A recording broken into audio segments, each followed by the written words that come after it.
Ushobora kwibaza aho ibibazo byugarije isi byaba bituruka. Ese nawe wumva ashaka kubimenya? Ese ujya wibaza aho ibibazo bigenda bituruka? Uyu munsi tugiye kurebera hamwe ibibazo 10 bikomeye biri kugariza isi ya none. Ejo hazaza hameze gute? Tekereza isi aho intambara ishobora gutuma ibiciro by'ibiribwa bihinduka mu bihugu bigiye bitandukanye, kandi biri kure cyane y'aho intambara iri.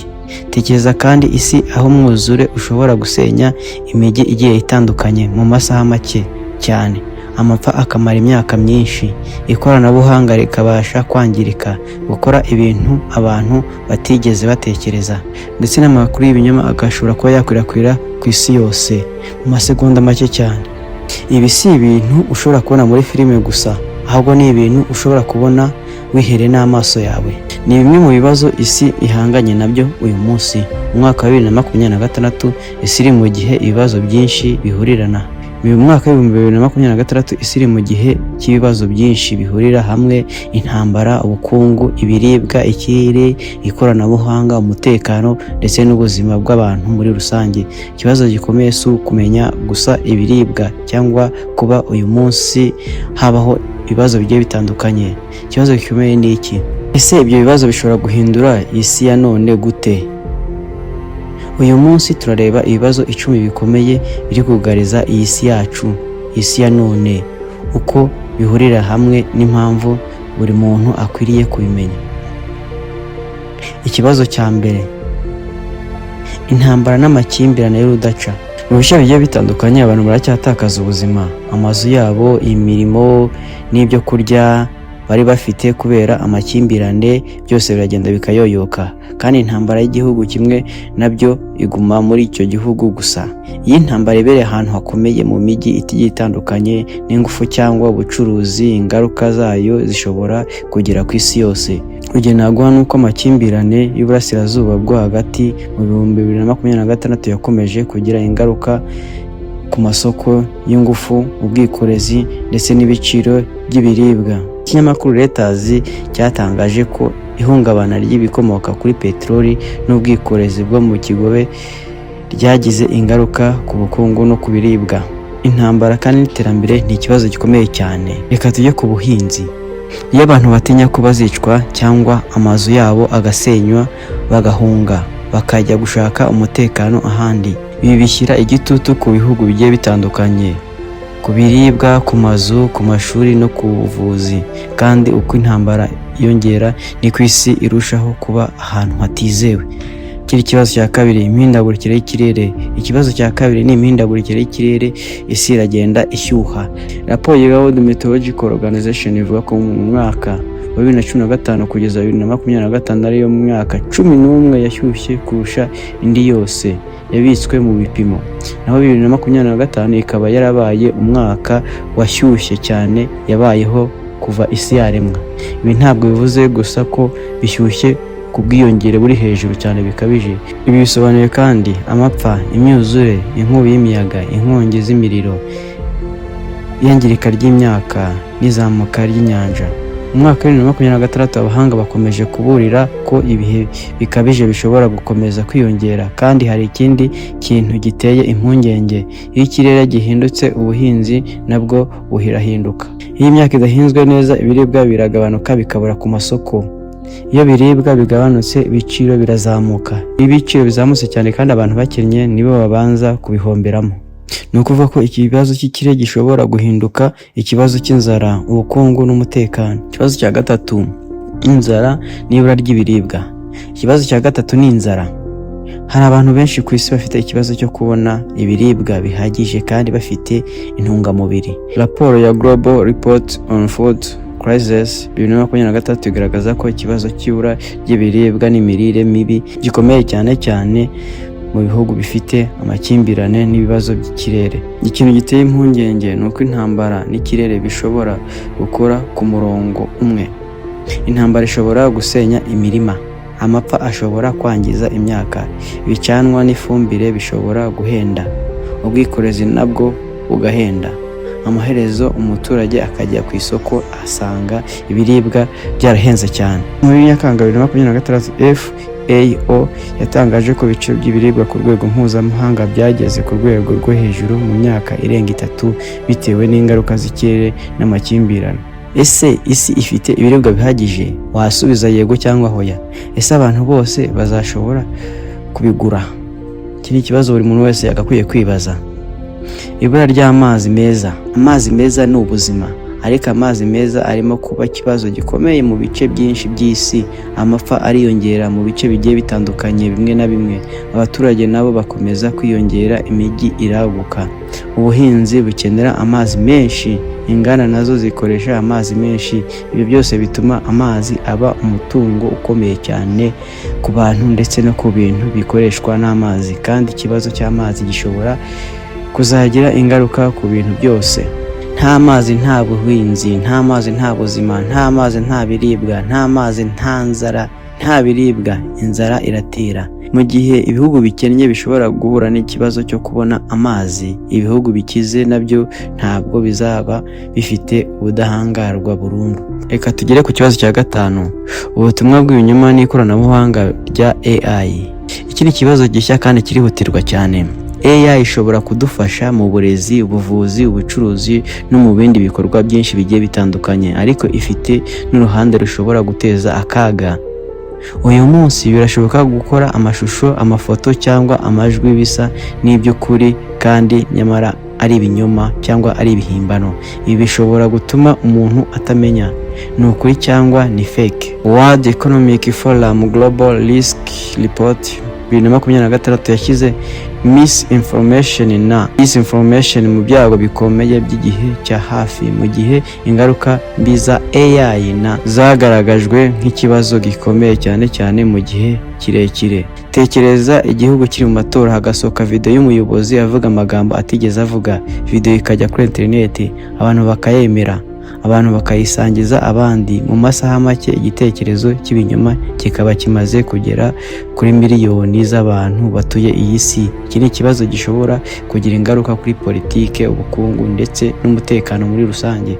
Cybercrime n'umutekano wa digitale. Isi iragenda yinjira cyane mu ikoranabuhanga. Amafaranga ari kuri telefone, amakuru ari kuri internet, ibigo bikaba amakuru kuri mudasobwa. Ibitabo n'amabanki n'inzego za leta nabyo bikoresha sisitemu za digitale. Ariko ko dukoresha ikoranabuhanga ni nako n'abagizi ba nabi babikoresha. Abahakazi bashobora kwiba amakuru, bashobora kwinjira muri konti yawe, bashobora kwiba abantu amafaranga, bashobora no kugaba ibitero ku bigo bigiye bikomeye. Niyo mpamvu cyber insecurity iri mu byago byagaragajwe na Global Risk Report 2026. Mu gihe kizaza umutekano ntuzaba gusa uwo kurinda imipaka y'igihugu gusa, uzaba kandi wo kurinda umutekano n'amakuru bigiye bitandukanye. Amakuru, amafaranga, telefone, serivisi n'ubuzima bw'abantu kuri internet. Ubutunzi n'ubukene n'ubusumbane.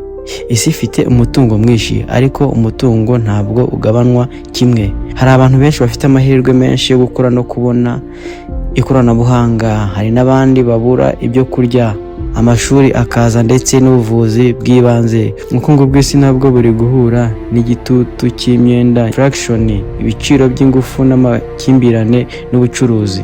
IMF yavuze muri Kamena 2026 ko ubukungu bw'isi bugihanganye n'ibibazo birimo imyenda myinshi, inflation, tension mu bucuruzi, ihungabana ry'ingufu. Ikibazo nuko ubukungu bw'isi buhungabanye, ibihugu bikennye akenshi ari byo bigira ingaruka zikomeye cyane, kandi ubusumbane bukabije bushobora gutera ubushomeri, ubukene, kwimuka kw'abantu, imyigaragambyo n'amakimbirane. COVID-19 yatweretse ko indwara ishobora gutangira ahantu hamwe ariko igakwira isi yose mu gihe gitoya gishoboka. Ni isomo rikomeye isi tugomba kwiga. Abaturage bagenda biyongera, imijyi iruzura, abantu bagenda cyane hagati y'ibihugu. Ibintu bituma indwara nshya cyangwa izisanzwe zishobora gukwirakwira vuba kandi ku isi yose. Ikindi kibazo nuko indwara zimwe zishobora kugenda zigira aho ziboneka bitewe n'imihindagurikire y'ikirere, kandi icyorezo kibaye mu gihugu gifite ubukungu budakomeye, ingaruka zacyo zishobora kurushaho kuba mbi kubera ubushobozi buke bwo kugenzura no kuvura uburwayi. Iyo niyo mpamvu ubuzima muri rusange bukwiye gufatwa nk'ikibazo cy'umutekano w'isi yose. Ingufu n'ibiciro muri rusange by'amavuta. isi irakennye cyane ingufu, amamodoka akenera lisansi, inganda zikenera amashanyarazi, indege zikenera lisansi. Ibihugu bikenera ingufu kugira ngo ubukungu bukore, ariko ikibazo ni uko igice kinini cy'ingufu z'isi gishingiye ku bikomoka kuri peteroli, gaze n'amakara. Iyo intambara ibaye mu gace gafite ingufu nyinshi, ingaruka zishobora kugera ku isi yose. Urugero naguha, intambara iri guhuza Amerika na Iran, mwabonye ukuntu ibintu byahenze ahantu hose ku masoko. Muri uyu mwaka 2026 amakimbirane mu burasirazuba bwo hagati yateje ihungabana ku masoko y'ingufu, rituma ibiciro by'amavuta n'ibikomoka kuri peteroli bihindagurika cyane mu buryo bukabije. Niyo mpamvu ibihugu byinshi biri gushaka kongera ingufu zisubira nk'izuba, umuyaga n'izindi. Ariko guhindura uburyo isi ibona ingufu ntabwo ari ibintu bikorwa mu ijoro rimwe. Ikibazo cya 10, ikibazo cy'abaturage n'imijyi igenda yuzura. Ikibazo cya nyuma ni abantu ubwabo n'uburyo isi iri guturwa cyane. Abaturage b'isi bakomeza kwiyongera kandi abantu benshi bakomeje kwimukira mu mijyi igiye ikomakomeye. Iyo umujyi ukura vuba kurusha ubushobozi bwo kubaka neza, havuka ibibazo bigiye bikomeye: amazu make, akazi gake, ubwikorezi butanoze, imyanda, amazi make, amashanyarazi adahagije n'ubukene. Iyo ibyo byose bihuye n'imihindagurikire y'ikirere, ikibazo kirushaho kuba gikomeye. Tekereza umujyi munini uhura n'ubushyuhe bukabije, amashanyarazi make, amazi make n'abantu benshi badafite ubushobozi. Aha niho tubona ko ibibazo by'isi bitandukanye bidakwiye kurebwa kimwe. Ese ibi bibazo birahuza? Noneho reka twibaze ikibazo gikomeye: ese ni ibibazo 10 bitandukanye gusa? Akenshi birahuzwa. Intambara ishobora gutera ikibazo cy'ibiribwa. Ikibazo cy'ibiribwa gishobora gutera ubukene. Ubukene bushobora gutera kwimuka kw'abantu. Imihindagurikire y'ikirere ishobora kongera amapfa. Amapfa ashobora kugabanya umusaruro muke w'ibiribwa. Iyo ishobora guteza akazi gashya, ariko ishobora no guhindura imirimo imwe n'imwe. Cybercrime ishobora guhagarika serivisi z'ingenzi. Ni ukuvuga ko isi ishobora guhura n'ibyo twakwita ibibazo by'ibihurirane hamwe na hamwe. Kandi nicyo gituma ejo hazaza hadakwiye kurebwa ikibazo kimwe gusa. Ese ejo hazaza hameze gute? Noneho tugeze ku kibazo twatangiriyeho. Ejo hazaza hameze gute? Nta muntu ushobora kuvuga neza ko isi izabaho imeze neza mu myaka 20 cyangwa 50 iri imbere. Ariko hari ikintu kimwe tuzi: ibyemezo dufata uyu munsi bizagira uruhare mu isi tuzabamo ejo. Niba ibihugu bihitamo ibiganiro aho guhitamo intambara, niba bishora imari mu buhinzi burambye, niba birinda amazi n'ibidukikije, niba bitegura ibyorezo, niba bigenga AI mu buryo bwizewe, niba abantu bigishwa gutandukanya amakuru y'ukuri n'ay'ibinyoma, isi ishobora kugira ejo hazaza heza kurushaho. Ariko niba igihugu gikomeza kureba inyungu zacyo bwite gusa, ibibazo bikomeye bishobora gukomeza kwiyongera. Isi ntabwo iri hafi kurangira, ariko isi iri mu gihe cy'impinduka zikomeye: intambara, ikirere, inzara, amazi, AI, cybercrime, ubukene, indwara, ingufu n'ubwiyongere bw'abaturage. Byose biri kutubwira ikintu kimwe: isi y'ejo izaterwa n'iby'abantu bo muri iki gihe bahisemo gukora. Ikibazo rero ntabwo ari uko isi izarimbuka. Ikibazo nyacyo, tuzakora iki kugira ngo itarimbuka? Kandi wowe urebye iyi video ushobora kuba utabona igihugu, ariko ufite uruhare mu isi y'ejo. Tuzakora iki kugira ngo isi yacu itarimbuka? Kandi wowe urebye iyi video ushobora kuba utayobora igihugu, ariko ufite uruhare mu isi y'ejo. Kuko isi ntabwo ari ahantu dutuye gusa. Isi ni umurage dusigira abazadukomokaho. Niba iyi video yagufashije gusobanukirwa n'ibibazo isi ihanganye nabyo, isangize undi muntu nawe amenye uko imiterere y'isi imeze, kandi wandike muri komenti ikintu cyose wifuza ko twakugezaho. Ni ikihe kibazo utekereza ko kizaba gikomeye cyane mu myaka 10 iri imbere? Tujya gukora muri indi documentary. Iki ni ikiganiro cyamenya byinshi. Kora subscribe, share, comment kugira ngo tujye tumenya icyo abantu bifuza, ubundi tugikorere muri video ikurikira. Murakoze cyane. Ciao. Murakoze cyane. Ciao. Murakoze cyane. Ciao. Murakoze cyane. Ciao. Murakoze cyane. Ciao. Murakoze cyane. Ciao. Murakoze cyane. Ciao. Murakoze cyane. Ciao. Murakoze cyane.